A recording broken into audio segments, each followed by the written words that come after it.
In the headlines, Prime Minister Skerrit expresses solidarity with Trinidad and Tobago, pointing to climate change as the reason for severe flooding there.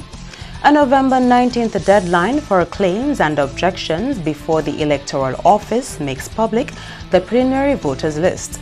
And CXC implements measures to reduce the number of candidates who fail to secure any passes at CSEC exams. I'm Andrea B with the Channel 5 News, back with the details after this.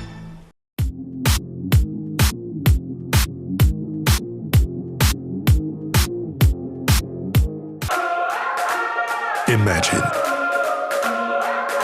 you have Hollywood at your command. Introducing Flow Evil. Red cheese, gold rings, all black, everything creeping through the night. Anywhere you are.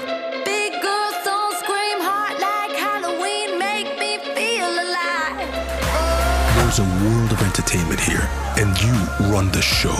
Flow Evil.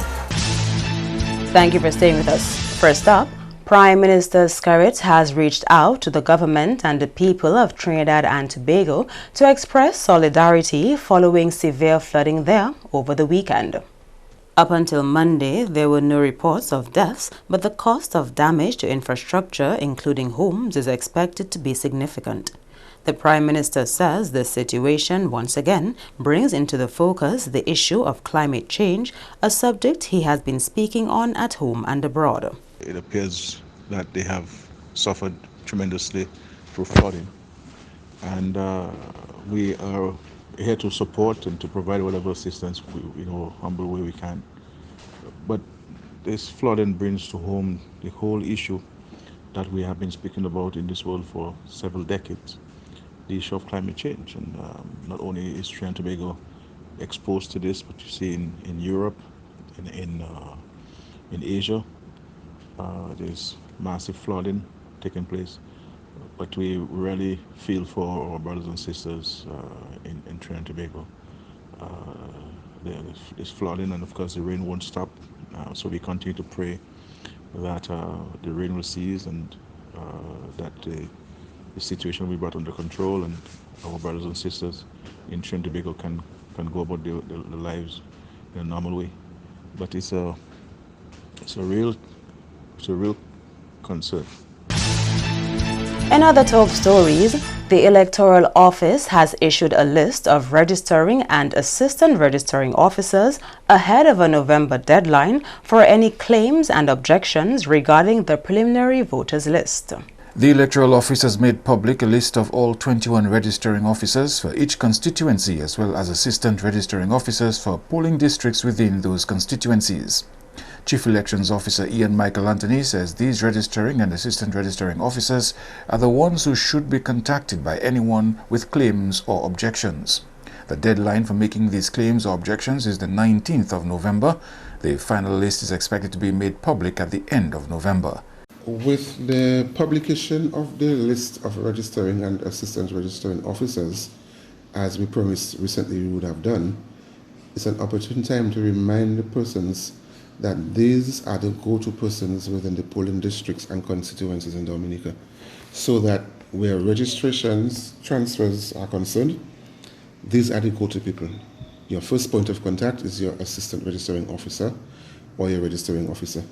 And to remind as well that the deadline for submitting claims and objections with regards to the publication of the preliminary list is the 19th of November, and that is to give us enough time to take necessary action where we need to publish the final list at the end of November.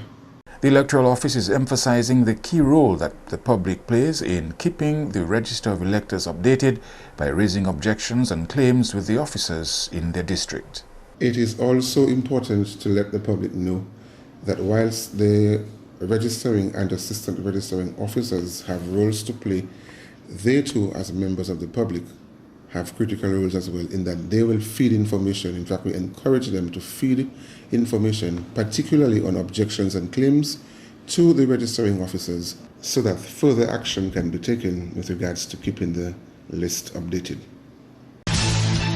In matters of education, a top official at the region's governing examinations body says steps are being taken to reduce the number of students who get no passes at the regional school leaving exam. Upon the release of CSEC results earlier this year, headlines were made when it was revealed that 11,000 students from around the region did not get any passes in any of the subjects sat for the exams. During a recent visit to Dominica, CXC Registrar Glenroy Cumberbatch explained that while this number is worrying, it is not the highest number of no passes seen in CSEC results. By the way, that was the lowest ever since I've been at CXC. That's the lowest amount.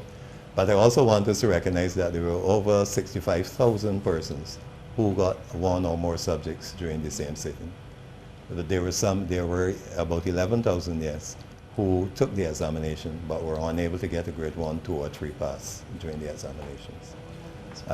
That is of concern because the persons recognize why they want to do the subject. They appreciate why they want to do it. They know that they need these qualifications to go on further, and they took the exam. Cumberbatch says as a result of the numbers which continue to receive no passes over the years, CXC has sought to develop programs to address this concern. We are reaching out to them. We normally send emails and so on to them to try to get them back. Some of them have concerns, but we're trying to work through those. And for that said purpose, we are developing a learning hub. The learning hub will have its soft launch on Monday, so persons can go on and check it out to see what it works for them and ask any questions. But the learning hub should be able to guide a candidate, particularly a candidate who is out of school or a candidate who have missed certain parts of their schooling, to go online to practice. On the learning hub you have practice tests, you would have the syllabus available to you, you would have videos, you would have other things helping you to prepare yourself better. You can form groups with other students who are studying the same subject, so you can bounce things off them, create an environment for learning. So all those are available to help students prepare better to do it. Another of the changes coming to CXC in an effort to tackle the large number of students who don't pass is modifying the grade slip issued to them. And that's the thing that we are doing. We're going to change the reporting that we give to students. At present, we give a slip that says you have grade 1, 2, 3, and it says which profile you have. We want to give you that slip that will also give information as to which areas on the test you did well on and which areas on the test you didn't do too well on. That too will encourage you to take the exams again and also to study harder in those areas that you have not done well. According to Cumberbatch, there have been as many as 13,000 to 15,000 students who fail exams in any given year. In other developments, the Dominican public and visitors alike are being warned to be on the lookout for counterfeit money. The warning comes from Acting Superintendent of Police in charge of the Criminal Investigations Department, Matthew Coffey, as there is heightened social activity in Dominica this week. Coffey says during this time of year, people need to be on their guard against being scammed, robbed, burglarized, and taken advantage of. Coffey is warning that while the Eastern Caribbean dollar is the most common currency in counterfeit at this time, people must also be on the lookout against other fake currencies. We will also be very vigilant in terms of counterfeit currency being circulated around. In times like this, we normally come across a number of reports of counterfeit currencies. We would also like to advise the general public to be very careful when receiving or exchanging monies from the public. Some of the business persons are aware as to what to look for, the specifics to look for in every bill in order to identify it as a fraud. Okay? And there is also, I see most of them using it, there's also a special marker which they use to, you pass it across the bill and it will tell you as to whether, indicates as to whether it's the correct current bill or it's a fraud. Coffey advised those who can afford to invest in closed-circuit cameras to increase the level of security at their homes. He also proposed other methods to homeowners that they can take to safeguard their property. Advising persons to keep their surroundings clean, because thieves or they can use this tall mulch and so forth as a means of hiding themselves, monitor you, ensure that you leave your home, and as soon after you depart from your home, here it is they enter. Okay, so keep your surroundings clear. I also would like to advise persons, those that can afford it, to invest in the closed circuit cameras. Especially now, we know everything is technology. There are systems where you can have at your home and you can monitor your home on your cell phones. So those that can afford these things, please, they can embark on that measure. In order to further protect themselves and their property, Superintendent Cuffey also warned the public to park their vehicles in well-lighted areas and avoid walking in dark areas. You are watching the Channel 5 News. Stay tuned for more after the break.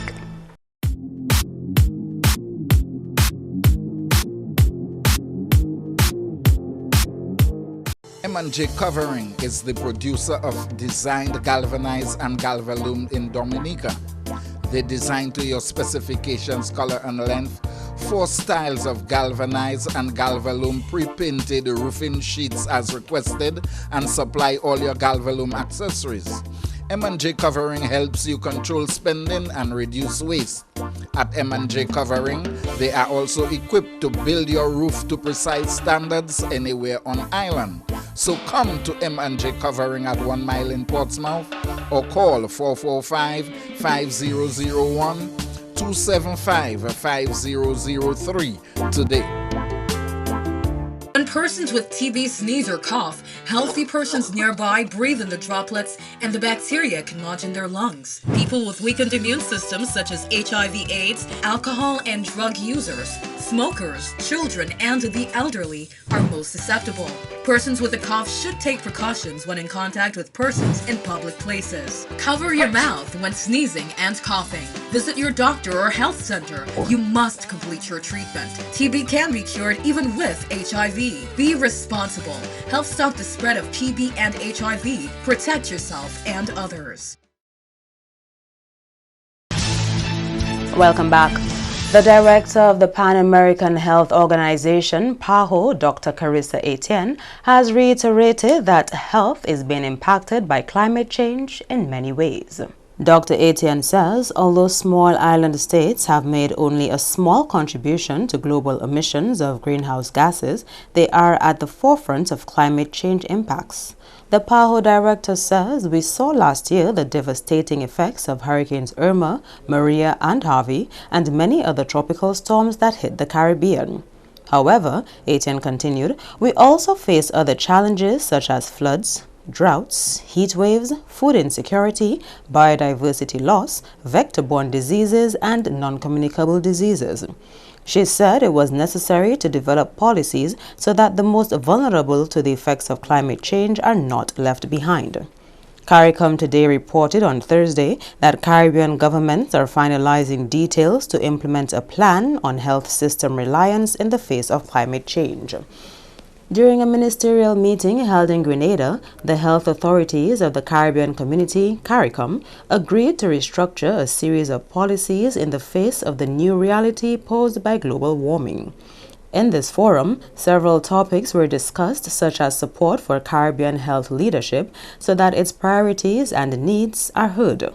In addition, participants discussed the strengthening of national technical capacities to understand the impacts of climate change on health in small island developing states and prepare for those risks. Health and Social Security Minister Nicholas Steele, after the meeting of leaders that met on October 16th and 17th, said with this new reality, the way we define ourselves as a Caribbean people is at stake.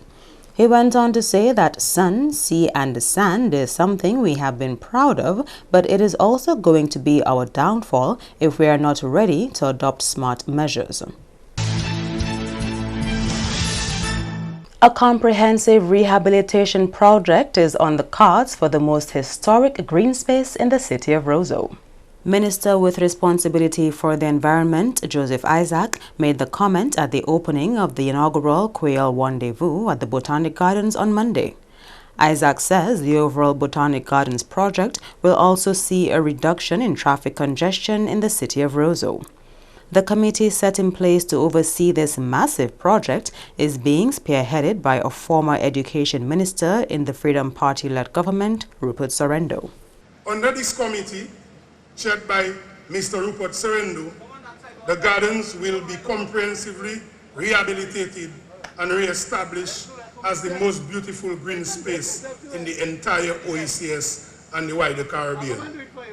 With the design of the Botanical Gardens Link Road being finalized, I want to assure you today that we are going to experience a significant ease from the traffic congestion in the city of Roseau. The committee is developing a full plan for the gardens, which will involve replanting trees, modern landscaping, designing a recreational and urban park for locals and tourists alike to enjoy.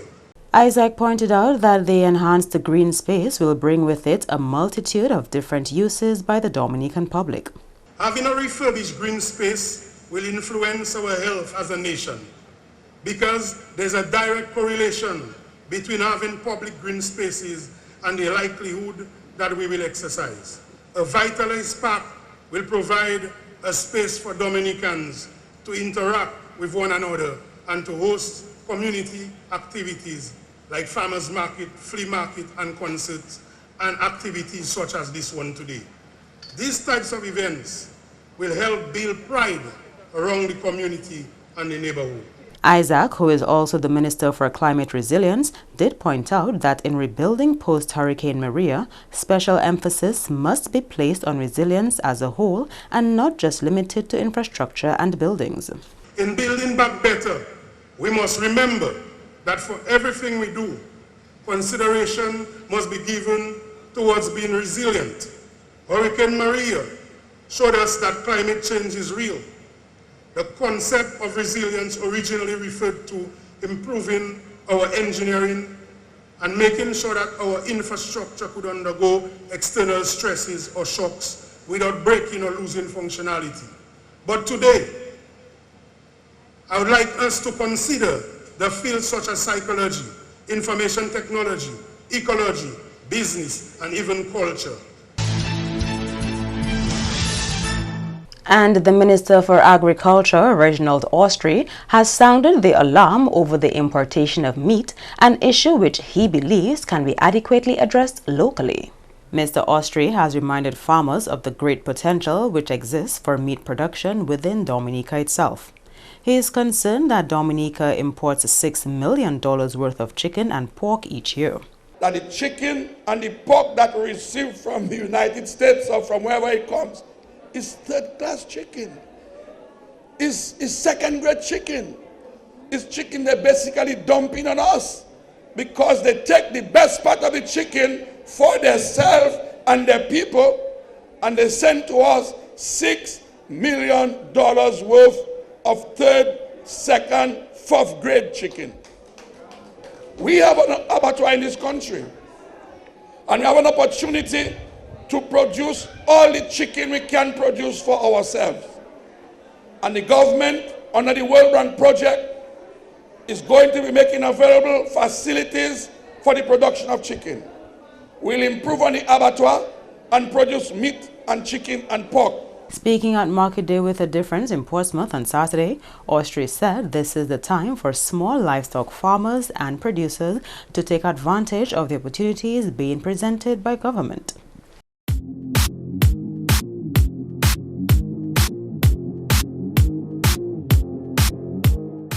Rudolph Thomas Enterprise in Portsmouth, your suppliers of building materials and hardware products. Over 20 years experience in the business. Rudolph Thomas has lumber and plywood, galvanized and fence pipe. Check out Rudolph Thomas for ceramic and vinyl floor and wall tiles, nails, nuts and bolts, paint and painting supplies. And check out their line of electrical and hand tools. Go now to Rudolph Thomas on 1240 Bay Street in Portsmouth. To end the news, the headlines again. Prime Minister Skerritt expresses solidarity with Trinidad and Tobago, pointing to climate change as the reason for severe flooding there. A November 19th deadline for claims and objections before the Electoral Office makes public the preliminary voters list. And CXC implements measures to reduce the number of candidates who fail to secure any passes at the CSEC exams. Feel free to contact us at news.marpin2k4.com. You can also access or pause the newscasts on our YouTube channel. On behalf of the entire production team, I am Andrea Lee, and to all of our viewers around the world, thank you so much for watching. Join us next time.